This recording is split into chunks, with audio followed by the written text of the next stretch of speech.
Live on WFLA Now. This is Run for Fun with running enthusiast Leigh Spann. All right, let's go. Welcome back to the Stream Center at WFLA Now for this week's episode of Run for Fun. We designed the show to give you some tips that help you enjoy running and walking. I hear so many people talk about how they dread running or they just hate it in general. And I always just think, it's because you're doing it wrong. And I know you're doing it wrong because I did it wrong for a very long time. I'm Leigh Spann. I'm a meteorologist here at WFLA in Tampa. But I'm also an avid runner, been now for about 13 years. And I wish someone could have told me 13 years ago some of the things that I am now learning and giving out on the podcast, including with my coach who's taught me almost all of it. And she is back in the studio. Hi, guys. I'm so happy to be back. So you've come back from Maine. I have. Into one of the hottest weeks. Yeah. I mean, it was 80 dew point on the track this morning. And I have to say, my runners, they didn't complain. They've learned not to complain to me. Yeah, don't complain. Well, and also, we've all, I mean, it's hard to get accustomed to an 80-degree dew point, but we are at least accustomed to the humidity. Yes, and for so sure. Yes. we know what it's like. We're all hydrating. And if you haven't listened to some of the podcasts and some of the digital shows that we have on hydration, please go watch those. Please go listen to those because it's so important. Yeah. And I think this time of year, it's just everyone's like seeing the pumpkin spice lattes coming back and they're like, oh, yay, I want to do this. And we're like, yeah, we're in Florida. This is the worst dew point time of year, like end of August, early September. So buckle up, guys. We don't usually get that first cold front until sometime in October. And with the weird weather, with El Nino and all the records we're setting, who knows if it's going to come earlier, if it's going to come later. But we just know what to do while we're at it. That's right. We continue our Strava group as well. So if you don't know what Strava is, it's an app you put on your phone. It's free and it can track where you're running and things like that. But we're using it as a little bit of like a social media. So there's a Run for Fun group in Strava. It's about 123 people on it right now. So fun. And so I asked yesterday sort of the topic of today, which is, what is the difference between a recreational runner and a one who races more often? And then what do you think you are? So these are some of the answers that we got. So I just want to use this sort of as a jumping off point. Joe Rosenberger, this was one of I found very interesting. He says, I'm somewhere in between. I do train well in the races I sign up for. On the other hand, if I don't have a goal race in mind, I run just because I like it. And I would say that is not necessarily a recreational runner. I would say that is someone who is, if you're training for any race, like that would put you in more of that racing type mentality, right? I mean, it depends, like anything else.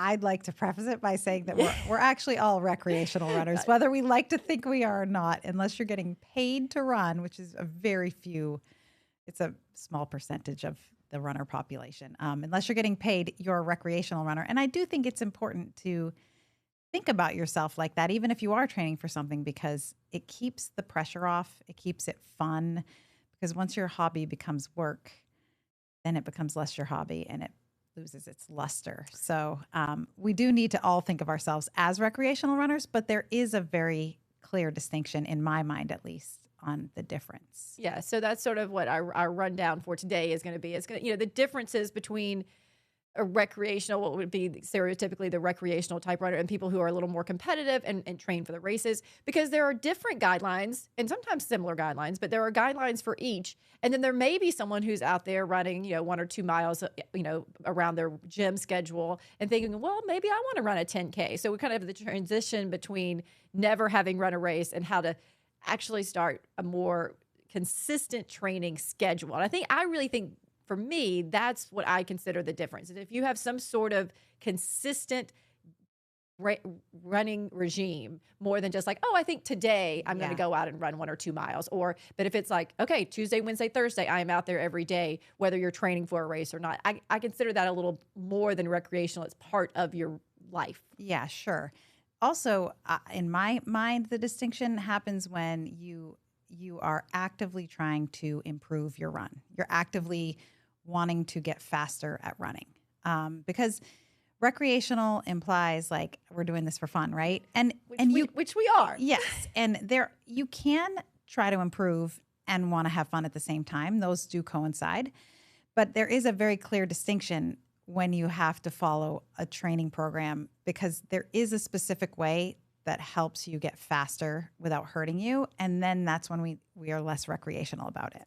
Because as we've talked about again in multiple episodes, which is again, I'm taking a part of each episode and now making it one full episode is that if you're out there every day, you will get burned out and you will get injured unless you are doing it correctly. And that's what I said at the top of the show. I know you're doing it wrong if you hate it, because if you're doing it right and you're really out there to enjoy it, it should not be something that you dread. Meanwhile, if you are out there every day going as hard as you can every day, that's a problem for the long range. Yeah, and the distinction to me is what's your goal, right? What is your goal? Is your goal to get faster? If your goal is to get faster, you need to eat a certain way. You need to train a certain way. If your goal is to lose weight, that's completely different. Like your goal is to burn calories. And so then your runs are shorter and sometimes more intense and not as many of them. And if you want to build muscle, like you run less, and that's more recreational running too, because your goal is muscle building. So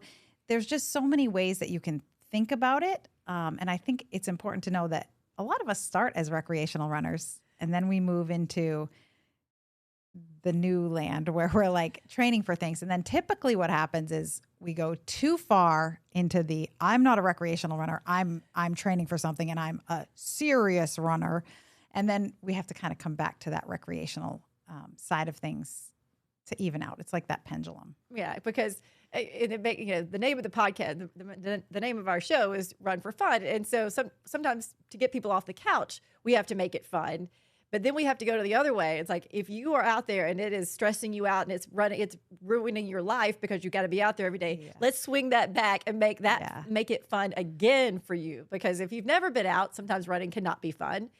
We've given you ways to make it fun. Yeah. But also, here's a way to step back and still do the thing that you like. Still do the races, do all the, but not make it where it's such a burden, where it can become where you think it's more of a hobby, more than a hobby than it is. Well, typically with type A people, that's what happens real anyway, easy. right? It's typically the type A people that want to start training for something.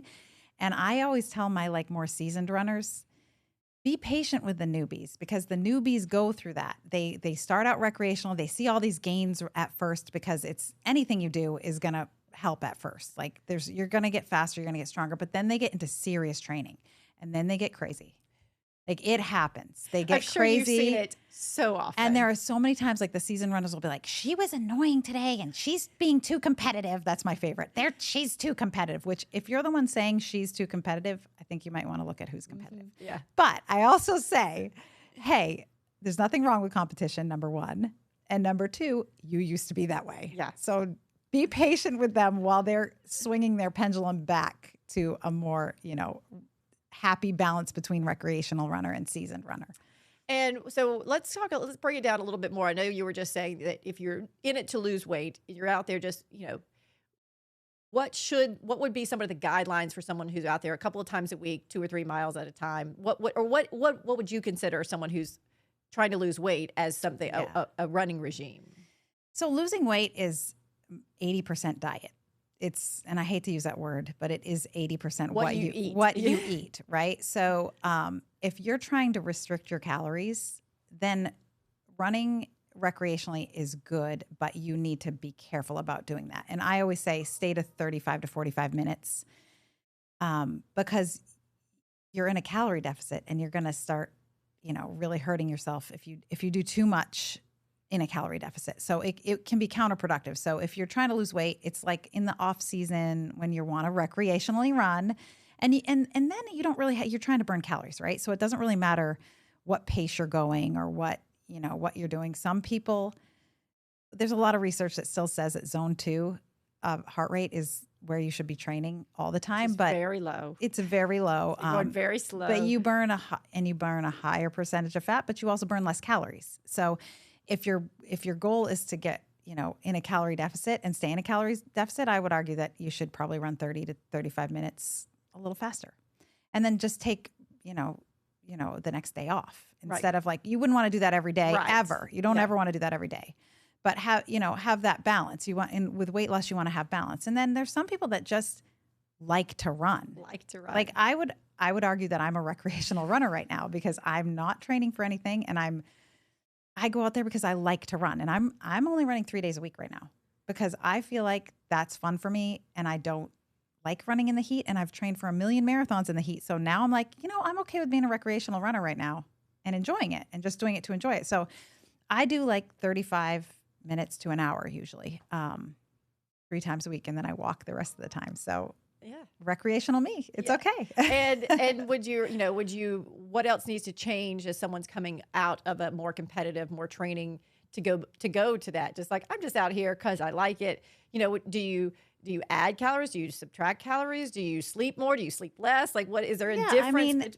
it's different for everybody, but you don't have to be pounding the food when you're not running as much. And you know what? Sometimes I like a break from that because when I'm training for something, I'm constantly trying to make sure that I'm eating enough food. It's difficult for me to eat food, so I have to track it to make sure I'm eating enough. And that gets tiring to me. I don't like to track. It's hard carbs are not my go-to. I'm not a carb girl like you are. I like protein and fat. I love it. So I have to watch that a little bit more when I'm training heavy. So that's a break for me mentally. When I'm running less, I can eat more salads and I can eat, more nuts and not have to worry about pounding bread down my throat.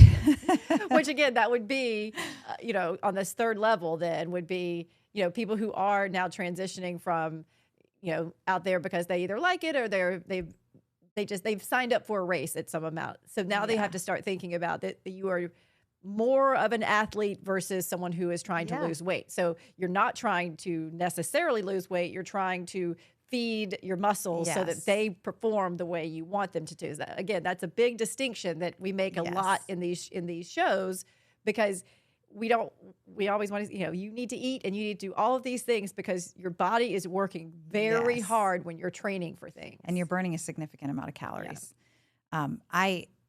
I make that distinction all the time. I cannot tell you how many people come to me and say, I'm gonna lose weight marathon training. And I'm like, no.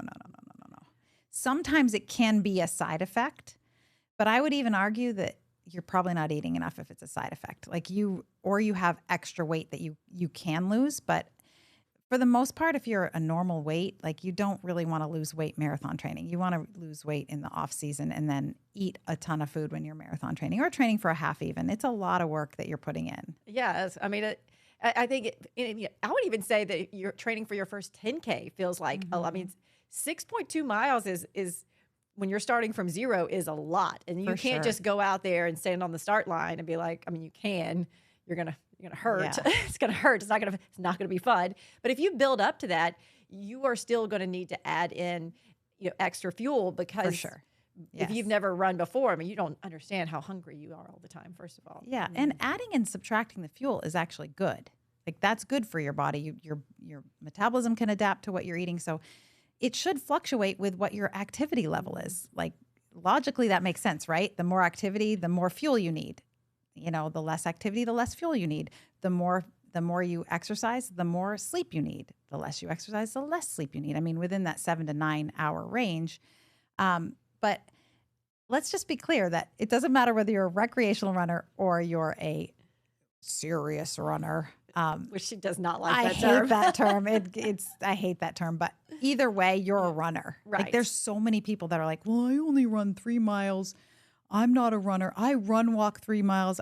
If you're a runner, if you're running at all, you're a runner. Yeah, if you put those shoes on and your shorts on and you leave your house and you go down the street, moving forward at some sort of pace, I'm always like, that's great. I mean, you are a runner and yet no, you may not go to a start line somewhere, but your start line is your house every day when you leave it. For sure. And I think the challenge with when you're not doing it recreationally, I see a lot of people identify as runners.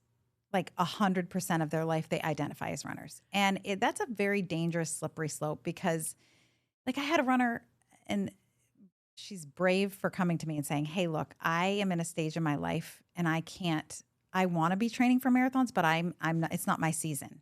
And she was so sad. And she's like, I don't feel like a runner. And I'm like, you're a runner if you're not training for a marathon. Like, just recreationally run until you're ready to train for something. You don't need a coach to do that. Go have fun, run with your people, and make it as fun as you can, so that when you are ready to train for something and you're in that season again, you can do it. But it doesn't make you any less of a runner to have to not train for something specific. And I guess that was the question that when I posted on Strava, that I was wondering what I would get from people, because I do think that no matter what speed you are, that you're a runner, Yes. first of all. But when you have been training for something for, before, and you come off of that, you may feel that you are back to not a serious runner, but you are still a runner. And, and as Maria has said, we are all technically recreational. We are all if anything, technically. we are paying someone else to let us train and do That's things. Like, definitely we are true. paying for races, and we're paying for all the equipment, as opposed to making money off of this. So we need to treat it as such, but it still takes up time. And I, will have said before that training for a full marathon is like having a part-time job. I mean, you have to show up, multiple times a week for a couple of hours, a couple of times a week. And that is that can, and so that can't be all the time. You can't have a full-time job and a part-time job all the time. And you're never only a runner. Just keep that. It's all about perspective, right? It's all about making sure that you are well-rounded and balanced, because that's going to make you stay with it over the long haul. You can't identify as a runner, because then when things don't go well, you start saying, oh gosh, there's something wrong with me. And it's nothing wrong with you. It's just the way life works. If we all went from zero to as fast as we can, like in 3 years, we'd all be Shalane Flanagan. Like, we're not. Like, Shalane Flanagan's been working for years at getting as fast as she possibly can. And so it's not like, there are highs and lows, and in those lows, you have to be able to focus on other things except your run, Don't put it all in one basket. Don't put all your eggs in one basket. And I think that, that's clearly true about anything, especially, even if I was going to say, even your job. I mean, you can't, I'm not just the meteorologist here. I'm not just a runner, although sometimes when that can feel that way. Like, that one of those will take precedence over other parts of my life. And then I have to say, okay, let's go back. Let's find some balance here. Like, if work is taking over all the time, or if running is starting to take over, or, or some other, traveling or whatever it is, it's like, let's pull that back. Let's go back to some balance, because I don't want to be one thing all the time. Well, and I mean, I even did it as being a mom. Like, I feel like I had a pretty good balance between, friends and family and being a mom. But I realized when my kids left, I'm like, oh my gosh, I identified as a mom. Like, I 100% identified as a mom. And now I don't. What am I? Who am I? Like, you're still their mom. I know. First of all. But it just is like this whole like thing. And when this is what happens when you get injured in running, right? Mm-hmm. You're running and you've put all your eggs in this basket, and then you're injured, and then you're like, oh no, like, I'm not a runner anymore. What am I? Who am I? And you start questioning your life choices, and then you're like, have to go off social media because you can't watch everybody around you. And like, I'm like a little bit dreading the back to school pictures, because I'm like, oh my gosh, I don't have a back to school picture anymore. But then I was like, you just got to turn it around and say, oh my gosh, it's not my turn. It's their turn. And I'm excited about that for them, right? We need to be excited for other runners when we're going through that period of time. And it makes us more grateful on the other side too, right? And maybe that's what it takes for us to get back to that recreational side of things, where we're not quite as serious as we can typically get. Because I know a lot of people would think a transition would mean going from recreational to more serious, as we are calling it.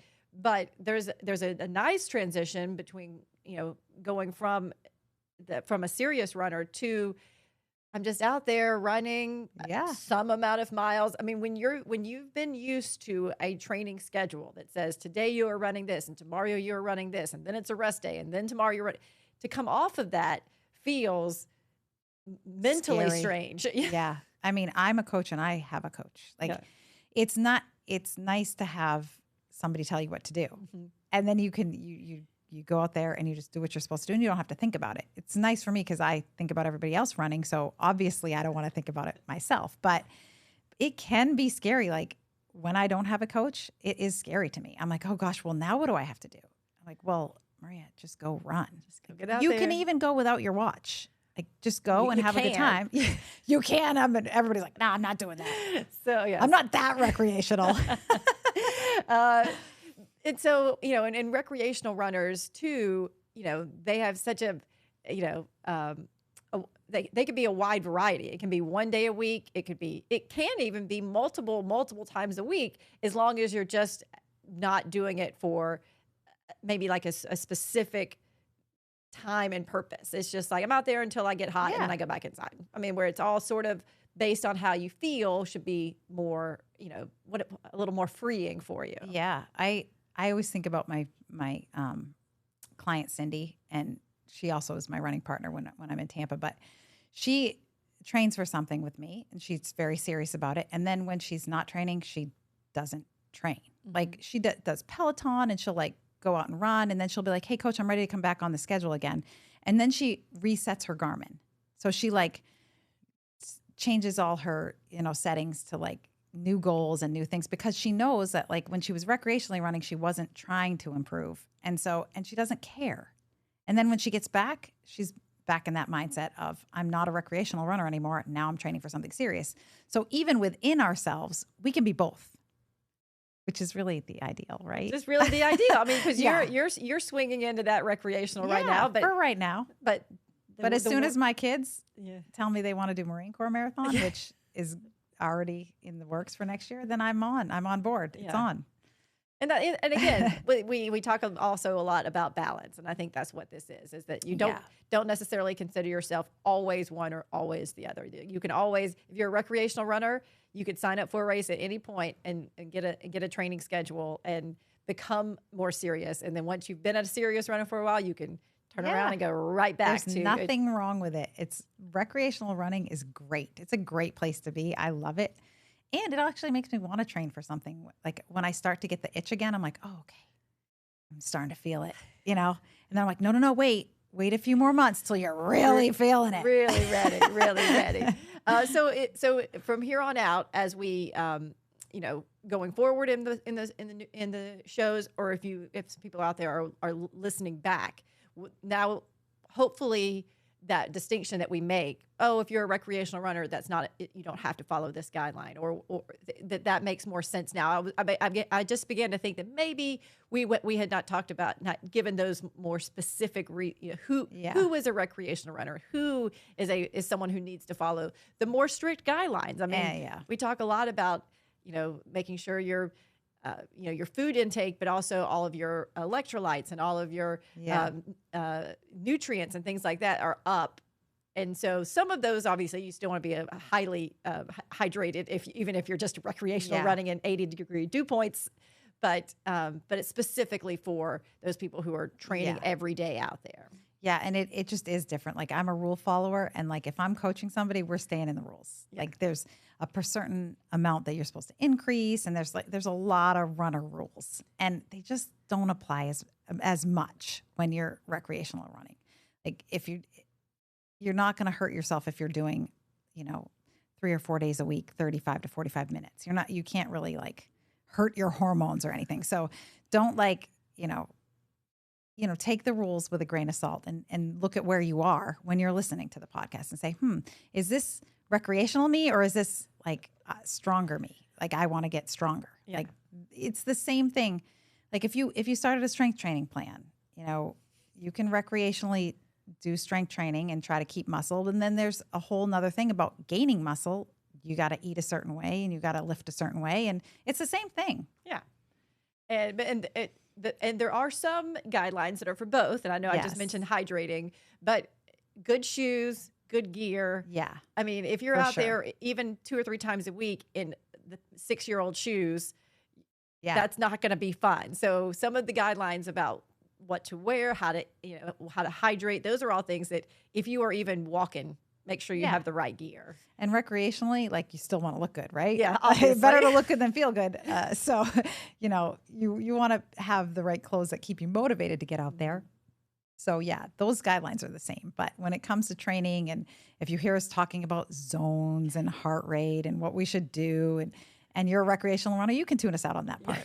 For for now until For you now. decide Because I feel later. like if you are listening to this, you might already have a little bit more of an inkling to move forward. Yeah. But even if you don't, that's totally fine.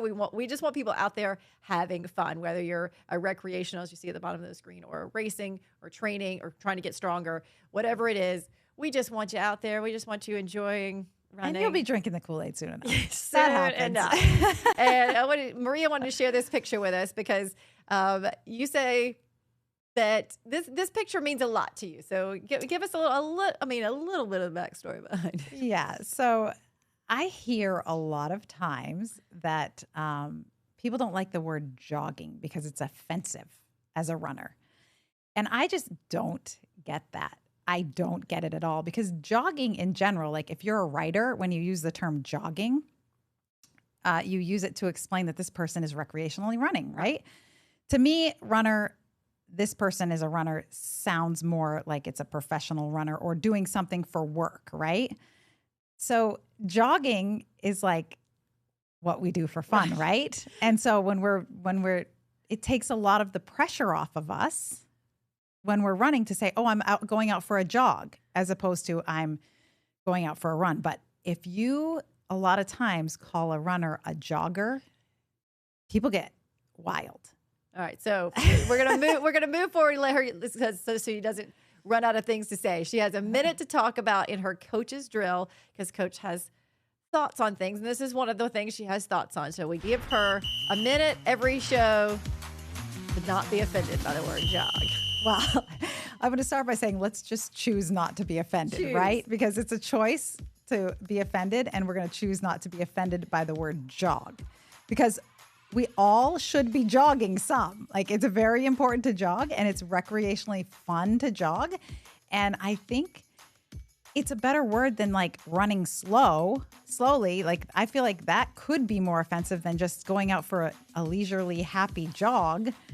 So let's try not to be offended by that word and stop yelling it. It happens a lot to the press when the press says, oh, this jogger was out. Oh, how dare they call her a jogger? She's a runner. No, she's a jogger and a runner, and it's the same thing. Let's not argue about this, and let's just choose not to be offended, please. It's silly. Because I do think that we call ourselves runners a good bit. Yes. But if you didn't know what we were talking about, you would think that we were out there sprinting, like full force run, when most of the time, technically, we are jogging, but we consider ourselves runners, but the general public probably sees the difference. They see, the 100-meter sprinters very different than our 5-mile run. And it's all about the narrative, right? Like, let's change that narrative. There's nothing wrong with jogging. Jogging is recreational, and you're still a runner if you're a jogger. Like this, it's the same thing. It's just it's a different way to describe the same activity, right? Let's choose not to be offended at it. And geez, I know we're hard on the media when they say it, but I'm like, to be honest, if you're a writer and you're writing something and you want to use and you would use jogger. It's a little more descriptive. Yes, it's more descriptive. Because just like how you would say, okay, this sprinter, he was sprinting across the street, or he was, he is a Olympic sprinter. It's very descriptive as opposed to saying Olympic runner. It implies recreationally running. Yes, like cyclists. There's a lot of cyclists that get hit by cars, and it's terrible in this area, especially. We'll do a coach's drill on that. I think I actually already did. But cycling is just cycling, right? They don't say fast cycling and slow cycling. Like, it's just that jogging and running are the same. It's just a different way to say it. So I just don't understand it. So I had those made because I was like, you know what? I freaking like being a jogger. I'm a hashtag jogger. And every now and then we're a sprinter. Yes. And you should sprint now too. And then. Maybe you should be saying that in the articles. Yes. Sprinter. Yes, because I promise you, you would not see me sprinting very often. That is few and far between. Yeah. But only 20% of the time. Only Leigh, 20%. if you're a non-recreational runner. Yes, that's how the training works for us racing runners. Right. All right. Well, Maria, welcome back to Florida. Oh, it's nice welcome to back be to the back. studio. And we will have another episode next week. Actually, next week's episode is pretty interesting because we started. You and I talked about it before Bronny James had a cardiac arrest. Yeah. Mm-hmm. That we'd said, hey, what if we talked about cardiac events in athletes? Mm-hmm. And then very quickly after that, LeBron James' son had the cardiac arrest during his practice. So we're actually going to bring in a friend that we know who's had issues and a doctor to talk about what this means, you know, specifically for athletes who you think have the stronger heart, like what is going on there. And sometimes we get dismissed sometimes because we are seen as just physically active, and we have to pay attention to that stuff too. So that'll be fun next week. That'll be fun. Well, I really appreciate you guys. We'll see you next time.